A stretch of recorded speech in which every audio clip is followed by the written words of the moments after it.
Bonjour tout le monde, c'est Joanie Paradis de Mon Prospecteur. J'espère que vous allez bien.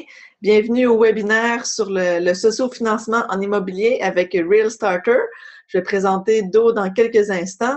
Juste avant de vous le présenter, je vais juste vous expliquer un petit peu le fonctionnement de la plateforme pour que vous puissiez participer au webinaire de la meilleure façon. Donc, dans le menu en bas, quand vous descendez votre souris, il y a la section Q&A, Question Answer. Donc, si vous avez des questions, c'est la meilleure place là, pour écrire vos questions. Vous pouvez les écrire en tout temps, puis de temps en temps, on les regarde, puis on va répondre à vos questions. Puis, il y a aussi à droite le bouton Chat, une petite bulle avec des petits points. Donc, ça, c'est le chat. Tout le monde, c'est à droite. Tout le monde va voir vos messages. Donc, si vous avez des commentaires, des suggestions, n'hésitez pas à les poser.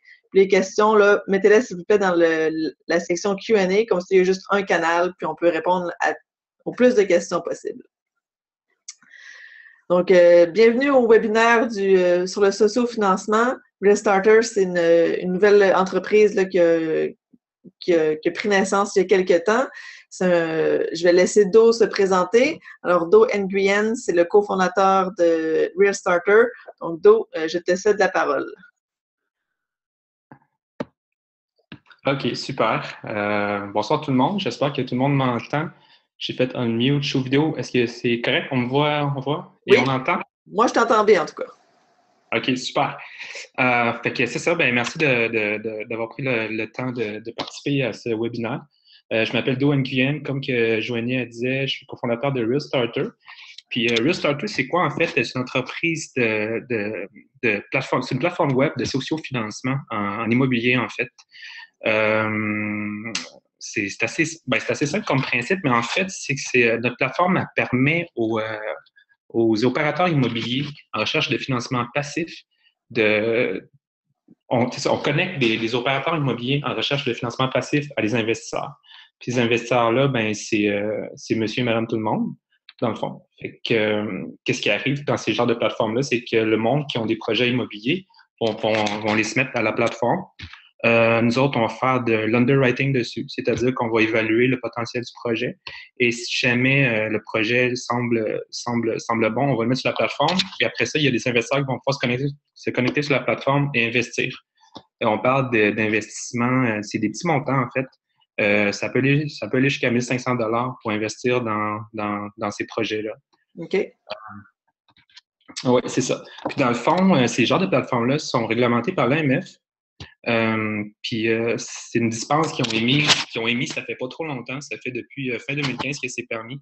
Donc, les opérateurs immobiliers peuvent aller chercher jusqu'à 500 000 par année, donc 250 000 par projet. Ça veut dire que vous pouvez, par exemple, faire 5 projets de 500 000 ou 2 projets de 250 000, par exemple.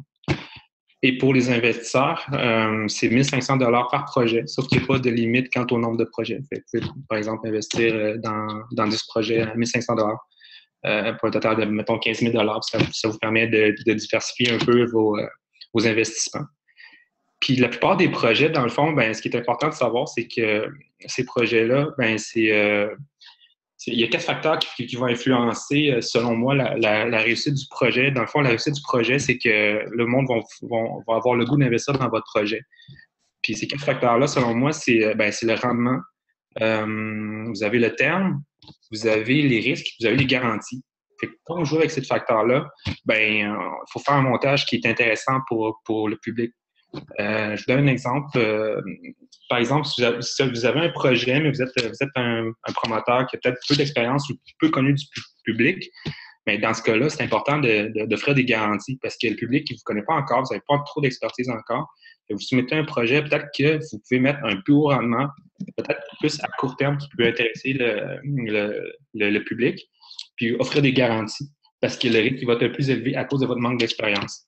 Mais, par exemple, si jamais c'est un promoteur qui est un peu plus aguerri, il est un peu plus connu, il a déjà fait des projets qui ont été rentables, peut-être que dans ce cas-là, il pourrait, vu que le risque est plus bas, il pourrait peut-être offrir moins de garanties, peut-être même le rendement est peut-être un peu moins, mais l'investisseur il va quand même intéresser parce qu'il sait que c'est un investissement qui est un peu plus safe, entre parenthèses, dans le fond. OK.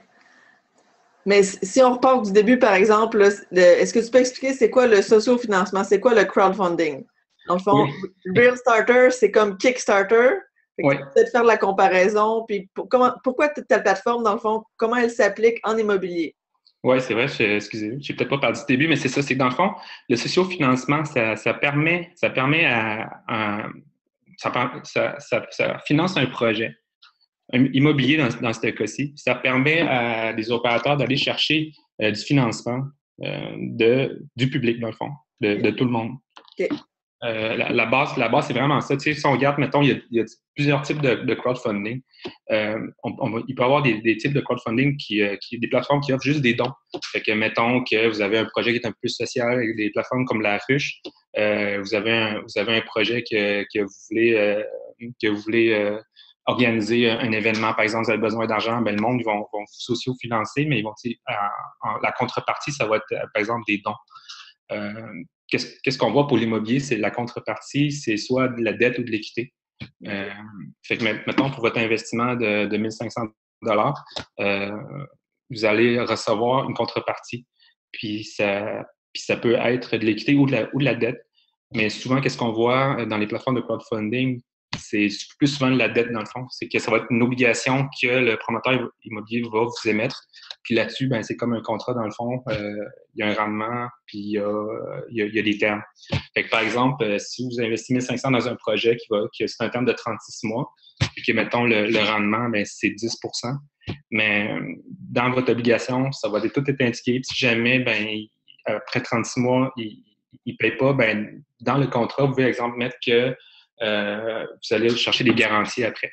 OK. C'est comme ça que ça marche. Fait que dans le fond, c'est un investisseur qui va investir son argent dans l'immobilier. Il peut aller sur Real Starter, votre plateforme, puis regarder les projets qui sont en cours. Par exemple, s'il y a un projet qui semble intéressant, il va investir, par exemple, 2000 $. Puis là, en contrepartie, il va avoir... c'est comme une obligation, comme tu disais, dans le fond. Fait qu'il Exactement ça. Tu t'investis dans un projet immobilier, puis tu vas avoir un rendement sur l'argent que tu vas prêter finalement au promoteur. Oui, exactement. Okay. C'est ça. Puis des avantages de ces genres de plateformes-là, c'est ça, c'est que dans le fond, ça connecte un particulier à un particulier. C'est souvent peut-être que des deals que l'investisseur moyen, il n'y aurait peut-être pas nécessairement accès normalement.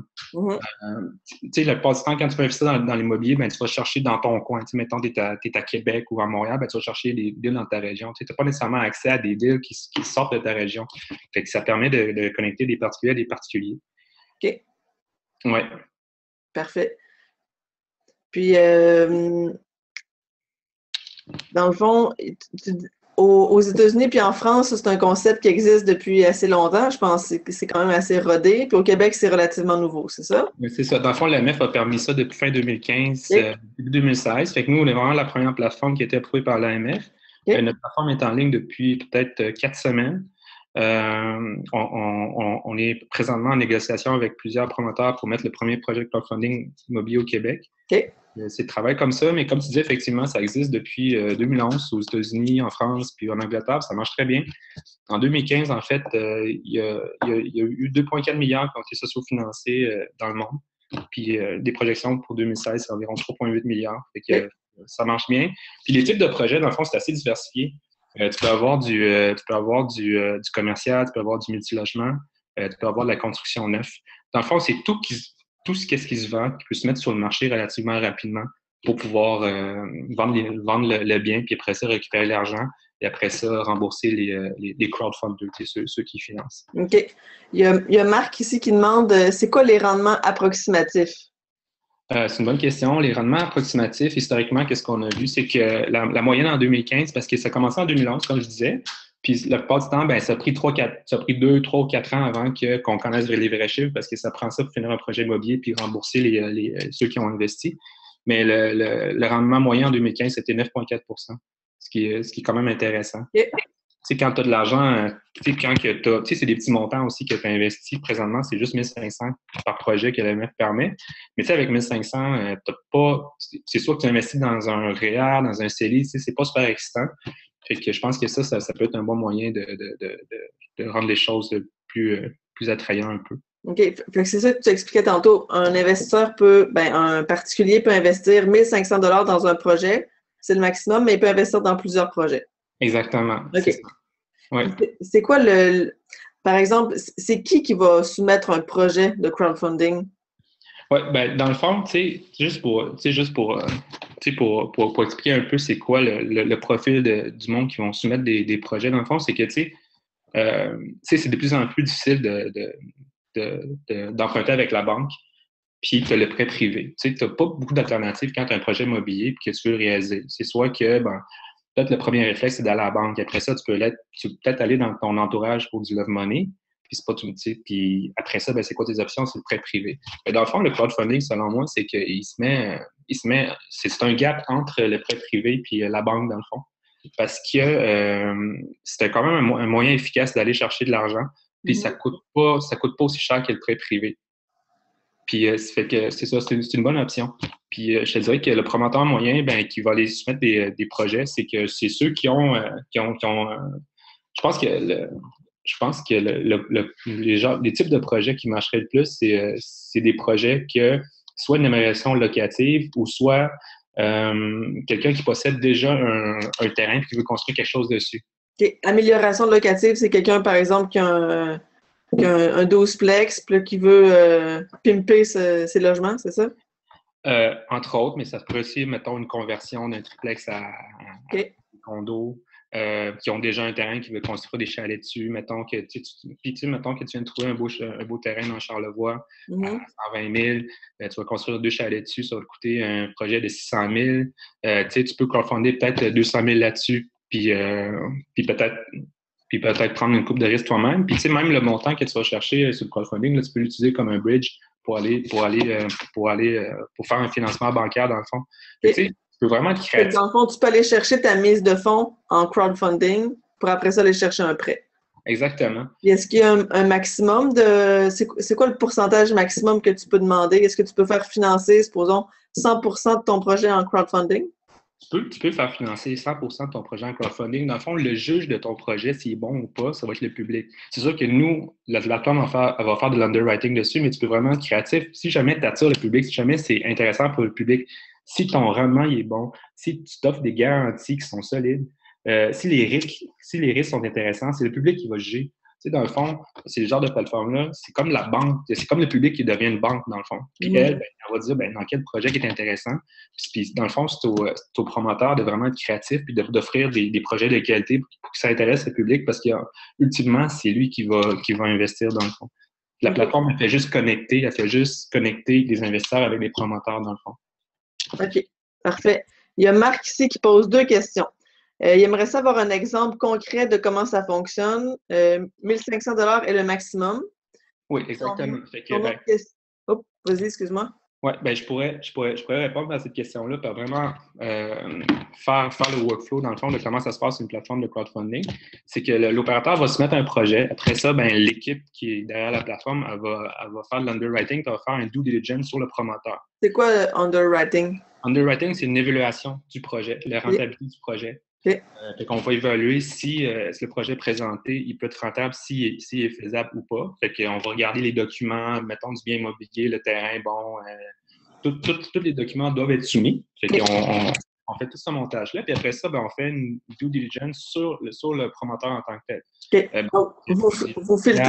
Vous filtrez autant le projet que le promoteur. Tout à fait, parce que c'est super important ces plateformes-là, parce que c'est une question de crédibilité pour la plateforme. Si jamais il y a quoi qui arrive, je pense que ce qui est intéressant, c'est de vraiment s'assurer que tout le monde a fait sa job. Puis si jamais un projet qui ne marche pas, ben au moins, ben, on sait que c'est que le promoteur il a tout fait pour, dans le fond. On veut vraiment filtrer les projets à succès. C'est ça. Puis on filtre aussi les promoteurs. C'est parce que toutes ces plateformes-là, dans le fond, ça prône la transparence, dans le fond.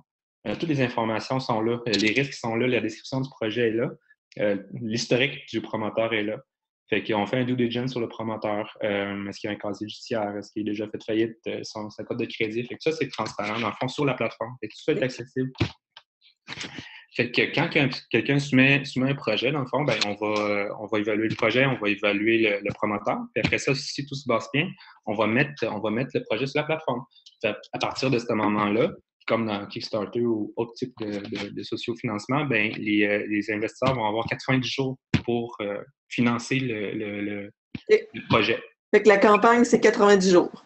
La campagne, c'est 90 jours, c'est le maximum. Mais si le projet est fini en 5 jours, ce qui arrive souvent dans les autres pays, mais tant mieux, on va émettre ça, ça va écourter le processus, mais il y a 90 jours maximum.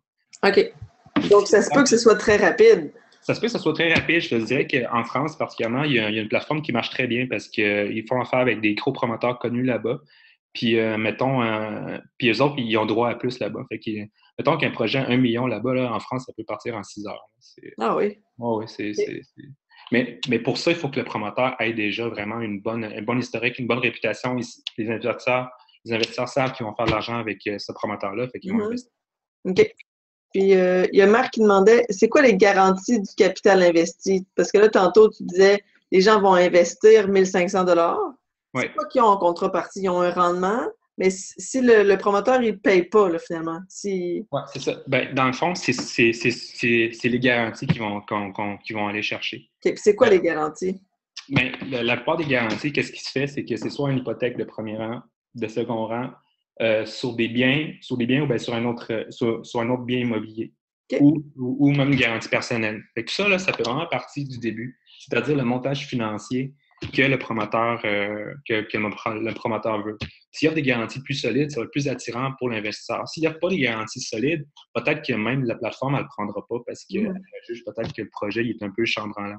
Mais si jamais il est solide et qu'il offre des bonnes garanties, dans ce cas-là, ben, il va se faire approuver par la plateforme, puis c'est tout transparent au public. Fait que c'est ça que ces plateformes-là, ils prônent dans le fond. Ils connectent les investisseurs avec des promoteurs, mais il y a quand même eu beaucoup d'évaluations qui s'est faite en amont.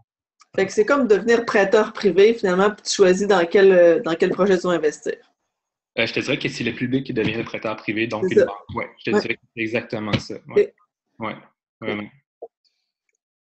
Il y a Joseph qui demande, est-ce que le projet est soumis en français ou en anglais? La plateforme est bilingue. Fait que c'est ce que nous, on n'a pas vraiment de préférence. Quand vous soumettez un projet, vous pouvez le faire en français ou en anglais, mais la plateforme est bilingue. Fait que toutes les informations sont en anglais et en français aussi. Parfait. Donc, n'hésitez pas à poser vos questions là, si vous avez des questions dans la section Q&A, puis ça va nous faire plaisir là, d'y répondre.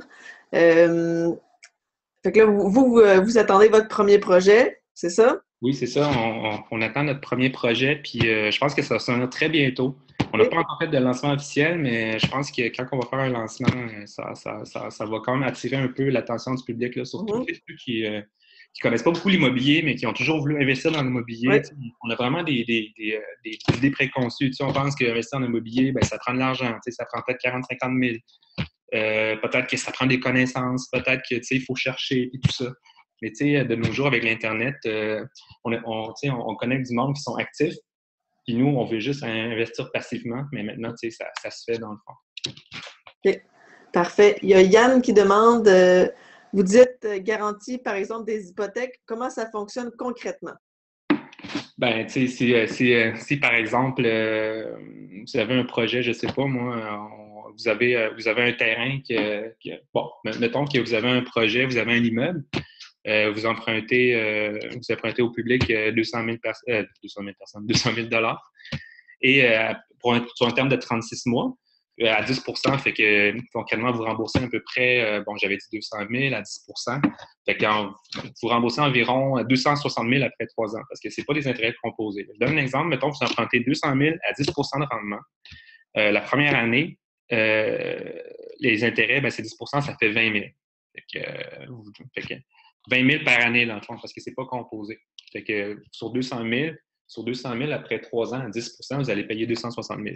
Mais si après, mettons, 36 mois, 3 ans, vous n'avez pas pu payer 260 000, ben, on va aller chercher les garanties. Puis concrètement, ben, c'est ça, on va aller chercher l'hypothèque, dans le fond, le bien.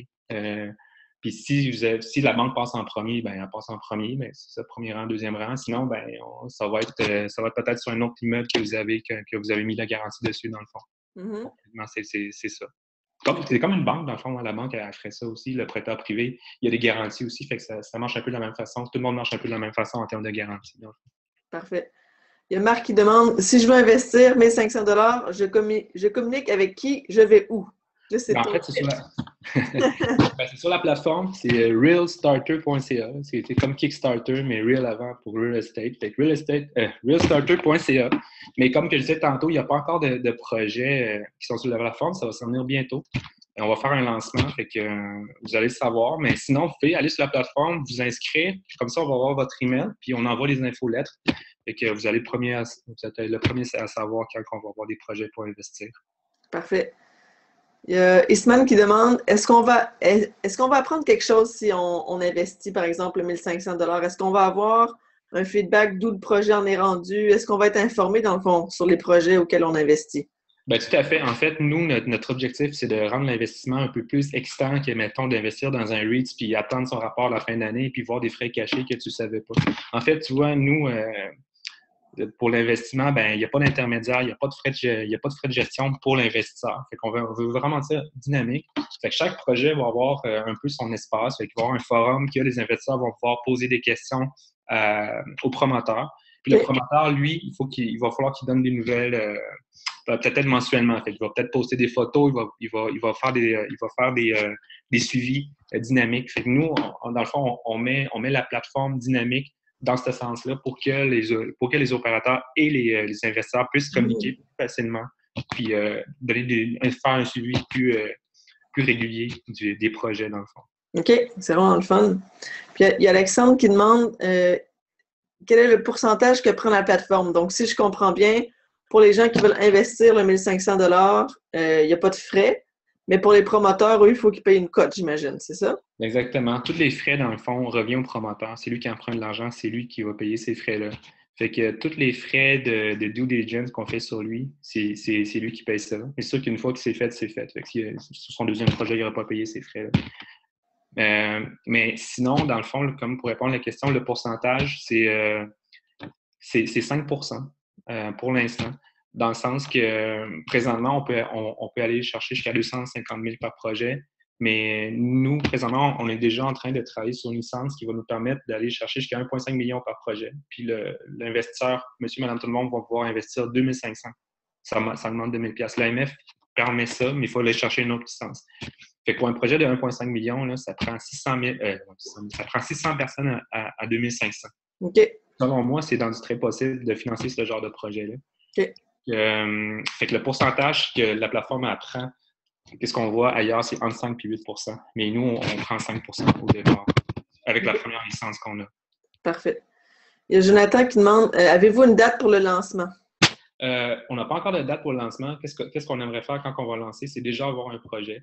On travaille en ce sens-là. La plateforme est en ligne, est opérationnelle, est en rodage. Fait que allez jeter un coup d'œil. Si vous avez des commentaires, n'hésitez pas à laisser des commentaires sur le site. Mais le lancement devrait se faire sous peu. Là. On travaille très fort pour mettre un premier projet dessus.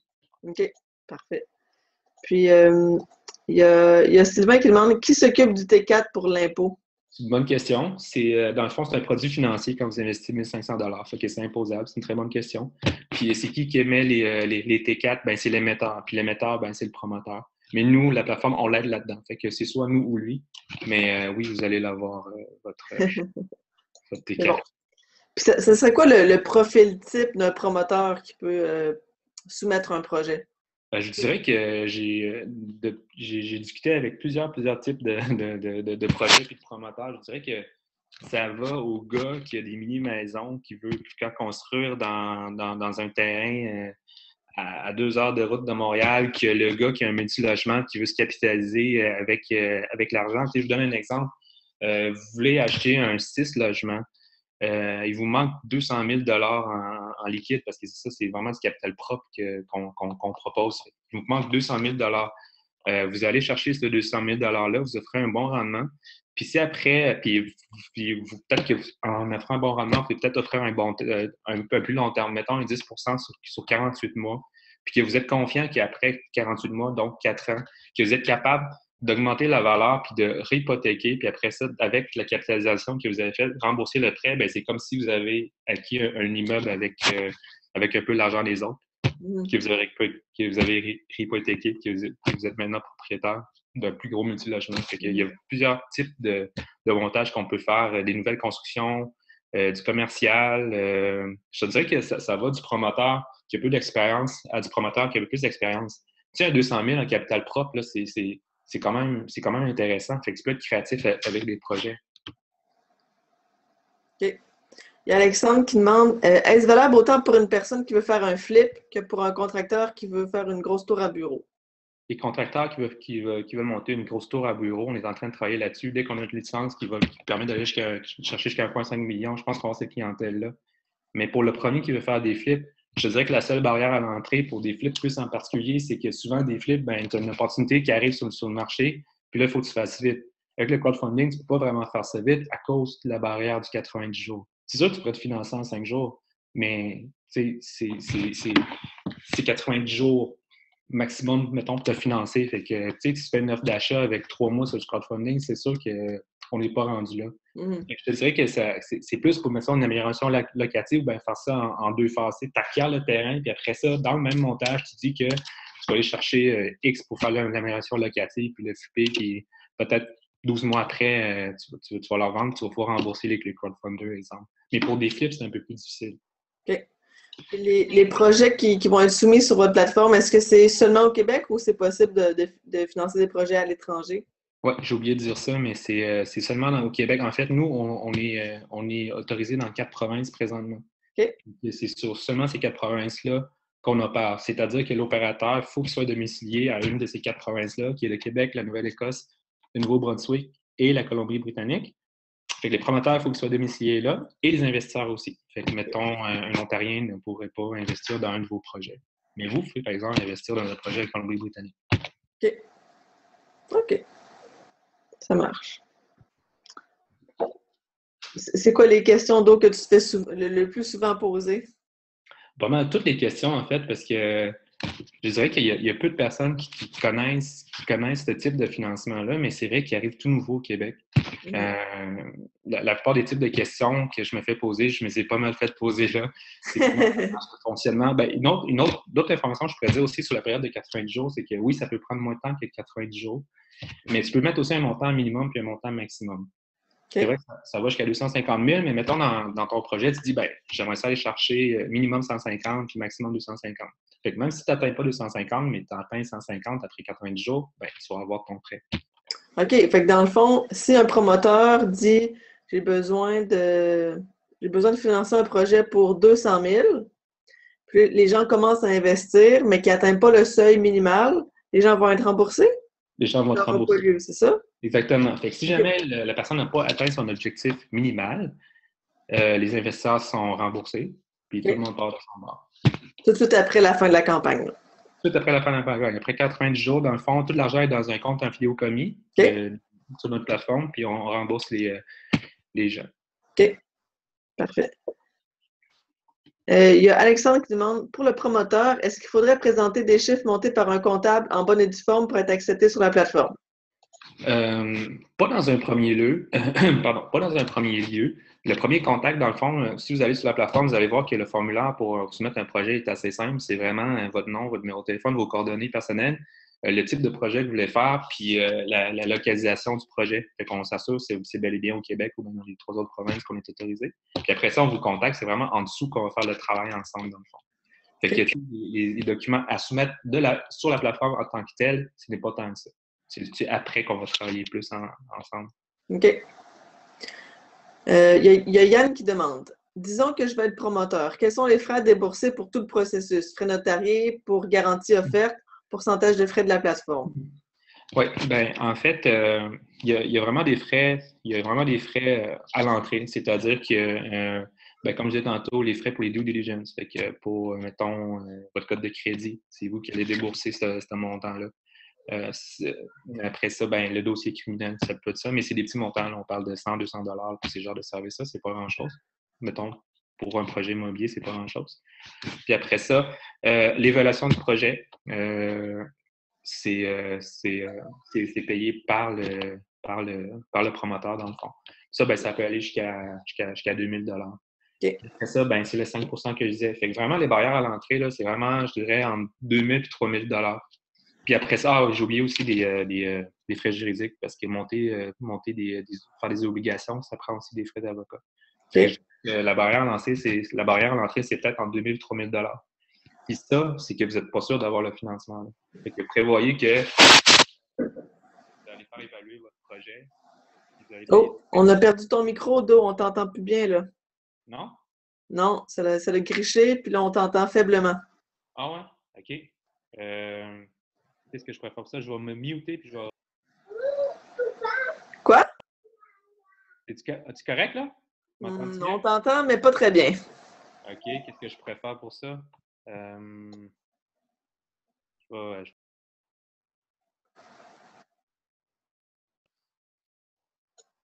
mieux? Ouais, c'est mieux, là. C'est un peu mieux, OK. Qu'est-ce que je disais dans le fond? C'est ça. Fait que la barrière à l'entrée, c'est peut-être entre 2 et 3 000 pour faire, dans le fond, pour évaluer le projet et le promoteur. Ça, dans le fond, ben, c'est des frais qui vont être perdus si jamais vous n'atteignez pas votre financement, évidemment. Fait que pensez à ça. Pensez à ça. Puis je dirais même que ce n'est pas tous les projets qui vont se rendre là. C'est sûr que nous, on évalue le projet en premier. Puis si ça fait de l'allure, c'est là qu'on va le faire. On va le faire confirmer par une firme qui dit que bon, ce projet-là, ça fait du sens dans le fond, l'évaluation. Ouais. Okay. Comme je disais, c'est le 5 OK. Fait que dans le fond, la vérification diligente, ça, tu le payes une fois en tant que promoteur. Oui. Après ça, c'est. T'as pas besoin de le payer à chaque fois. Pas besoin de payer à chaque fois, mais tu sais, c'est sûr que ça se peut que ton dossier criminel soit correct là, mais ça se peut que dans 2 ans, il ne soit plus. Mais bon, tu sais, c'est ça. Plus qu'on va avancer, plus qu'on va savoir quoi faire avec ça, mais c'est vrai que si tu as fait ta cote de crédit est correcte là, est-ce qu'il est correct dans 2 ans après? Je pense qu'on va établir ces barèmes-là un peu plus tard, mais pour l'instant, c'est ça. Parfait. Puis c'était quoi j'ai plus ou moins compris les frais pour rédiger les obligations?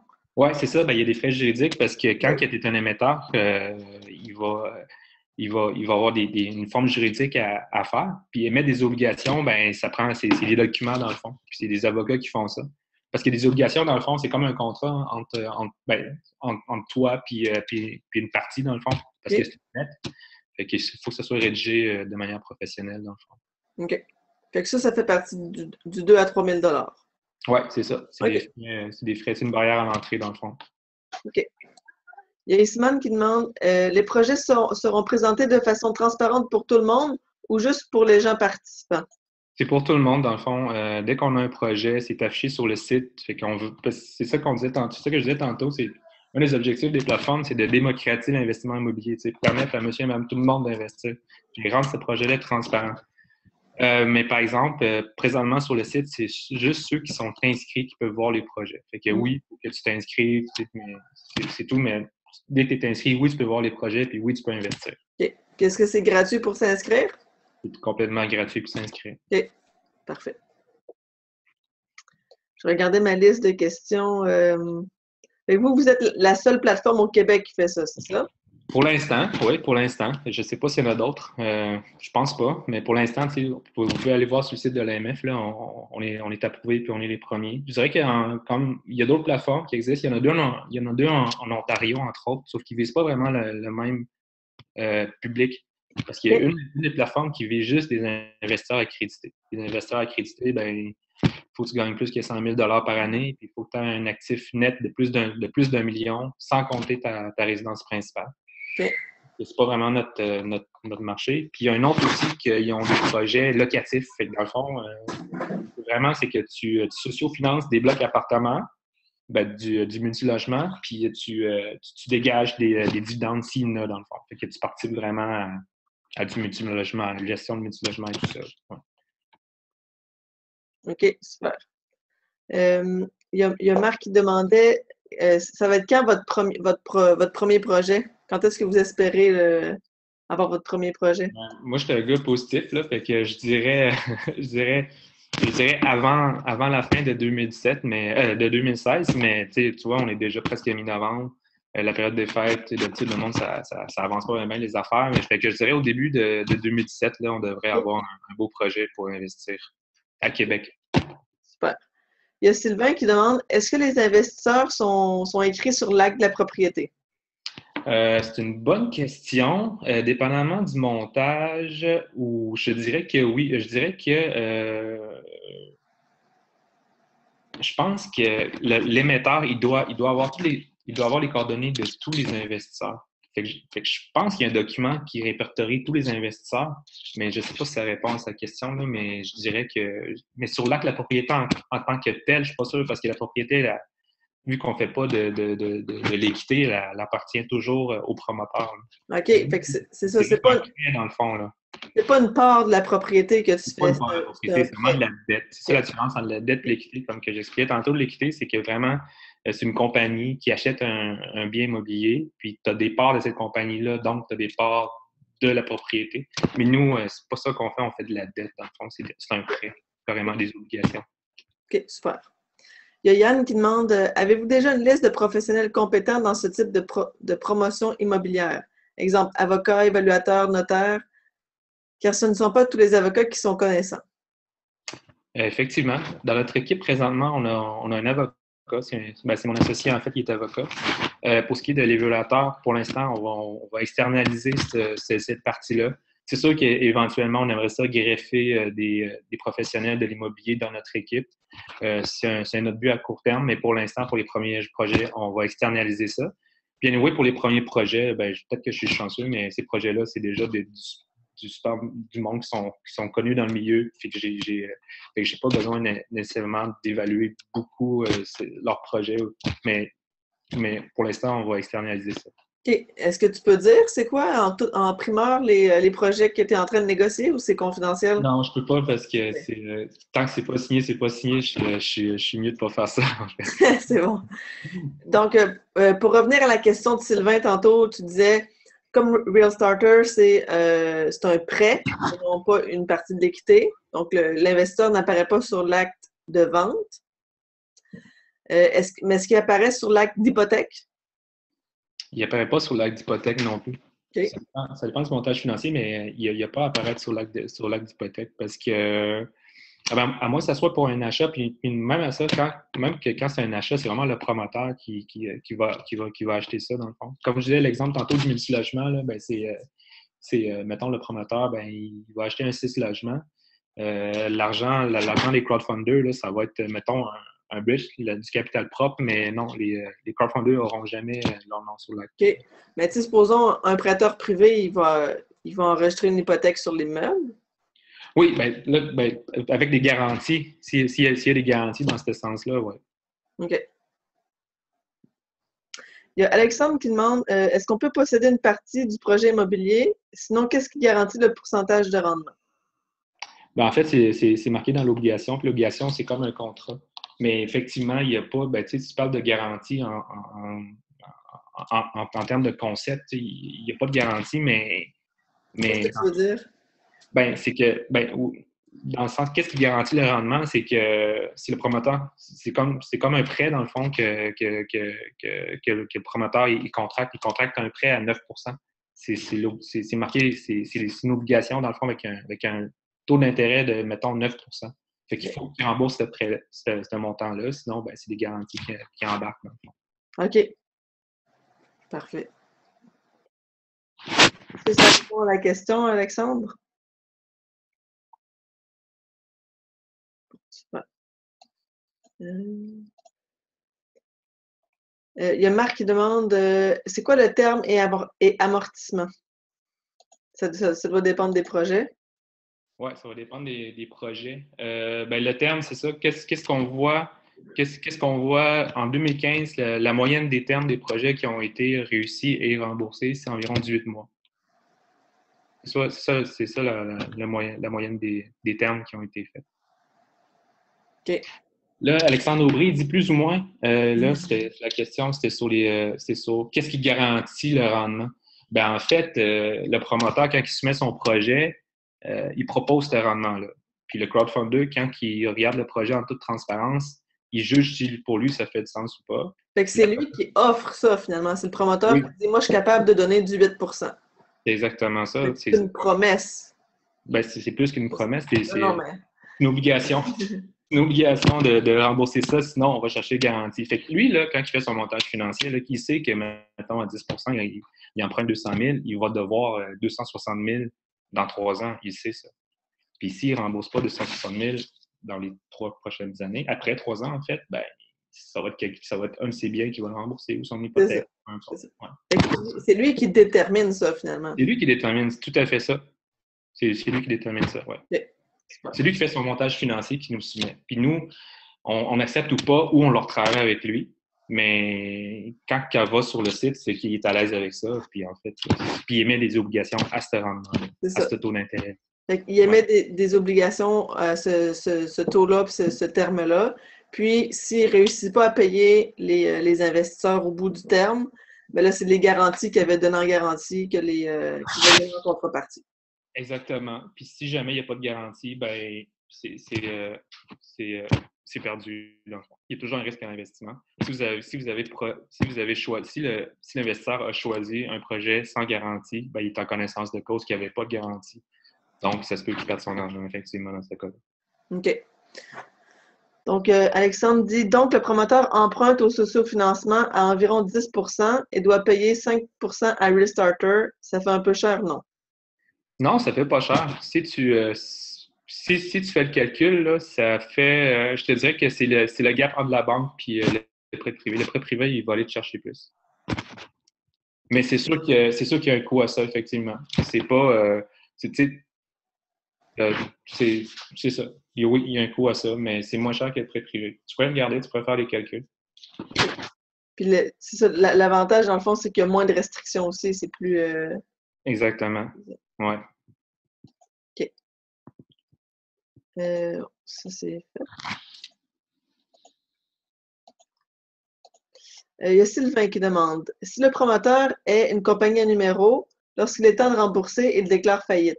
C'est un autre risque de l'investissement. Puis c'est pour ça que l'AMF elle doit contrôler ça. Puis c'est pour ça qu'on met des avertissements d'investissement un peu partout sur notre plateforme dans le processus. Mais tu as tout à fait raison. C'est un risque de n'importe quel moyen d'investissement. OK. Il y a Yann qui demande, le 5 % qu'on doit à Restarter, c'est sur quel montant? En fait, si jamais, mettons, le promoteur il va emprunter 500 000, pas 500 000, 100 000 s'il a réussi à ramasser le 100 000 en moins de 90 jours, quand on émet le prêt, on garde 5 % puis on émet le reste, c'est-à-dire 95 000 dans ce cas-ci. Oui. Okay.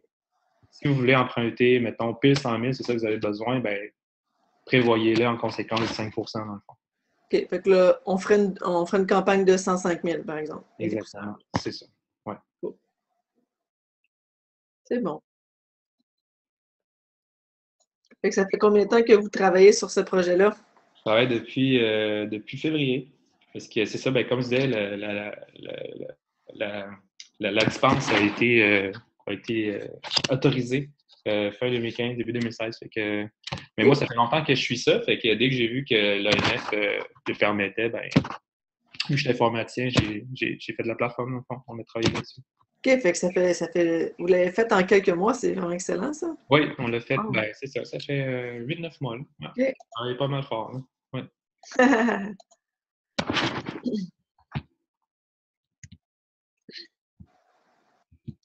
Je vais regarder s'il y avait d'autres questions. Fait que dans le fond, le sociofinancement, si on fait un petit recap, là, c'est un moyen de faire du financement créatif. Exactement. C'est une forme de financement créatif. Je dirais que, tu sais, c'est ça, c'est un moyen d'investissement. On évite les intermédiaires, on évite des frais de gestion. D'habitude, c'est un haut rendement. D'habitude, c'est du court terme. Puis d'habitude, ben, on a accès à des projets privés, dans le fond, des projets que normalement, on n'aurait pas accès. Et ça, c'est du côté de l'investisseur. Qu'est-ce qui est intéressant pour l'investisseur? Puis aussi, ben, on démocratise l'investissement immobilier parce que c'est monsieur, madame, tout le monde. C'est-à-dire que ce n'est pas des investisseurs accrédités qui peuvent investir sur des plateformes web. Pour le promoteur, ben, comme tu dis, c'est une sorte de financement créatif. Mais ça peut valider ton projet, ça peut donner de la visibilité aussi à ton projet. Fait que ça, c'est des avantages qu'il peut avoir. C'est un aspect social aussi parce que le monde, ils connaissent ton projet. Fait que tu le valides un peu de cette façon-là aussi. Il y a d'autres avantages comme ça. Ça fait connaître, ça te fait connaître aussi. Puis une fois que tu as fait quelques projets déjà, ben, on a comme des cotes aussi de promoteurs sur la plateforme. Fait que, mettons que tu as 3 étoiles ou 4 étoiles, ben, le monde, ils vont savoir, puis ils vont peut-être courir après tes projets parce qu'ils savent que tu as délivré, ils savent que tu as toujours à faire du bon rendement, tu travailles bien. Puis, c'est ça. OK. Il y a Alexandre qui demande, est-ce qu'on peut être promoteur à titre d'individu et non pas en compagnie? C'est une bonne question. Est-ce que l'émetteur peut être un individu? Oui, il peut être un individu. OK. Oui, tout à fait. OK. Super. Fait que si les gens ont d'autres questions, comment est-ce qu'ils font pour vous contacter? Ils peuvent aller voir sur la plateforme. On a un formulaire pour les questions, puis laisser les questions là, puis on a un email aussi et nos numéros de téléphone même sur la plateforme. Donc, il y a plusieurs façons de nous rejoindre. Puis sinon, on a notre page Facebook aussi. Okay. Vous pouvez aller voir sur la page sur Facebook puis rentrer realstarter.ca. C'est nous.